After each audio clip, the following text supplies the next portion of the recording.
একদিন বিশ্বনবী বললেন, বান্দার কোনো হক আল্লাহ কোনোদিন ছেড়ে দেয় না। আল্লাহর হক আল্লাহ মাফ করে, বান্দার হকের মাফ নাই। যদিও আমি নবী, আমার উপর যদি কোনো হক থাকে বলো, আমি দিয়ে দেব।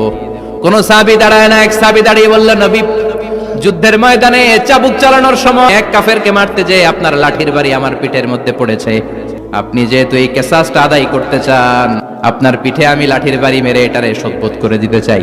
বিশ্বনবী বললেন, আসো, তুমি এসে আমার পিঠে লাঠি দিয়ে চাবুক দিয়ে বাড়ি মারো। সাহাবী বলে, ও নবী, যখন আপনি আমার চাবুকটা পিঠের মধ্যে মেরেছেন, আমার পিঠে তখন জামা ছিল না। আপনি যদি যথা নিয়মে কিসাসটা আদায় করতে চান, আপনার জামাটা খুলেন, খালি পিঠের মধ্যে বাড়িটা মারি। সাইয়েদনা ওমর ফারুক হাতের জামা এরকম পড়তে শুরু করছে, আয় এদিকে আয়। বিশ্বনবী বললেন, ওমর থামো, মারতে দাও। বিশ্বনবী উনার জুব্বাটা উপরের দিকে উঠালেন, পিঠের মধ্যে বাড়ি দেওয়ার জন্য ওই সাহাবীকে ডাকলেন। ওই সাহাবী বিশ্বনবীকে পিছন দিক থেকে জড়িয়ে ধরে ওই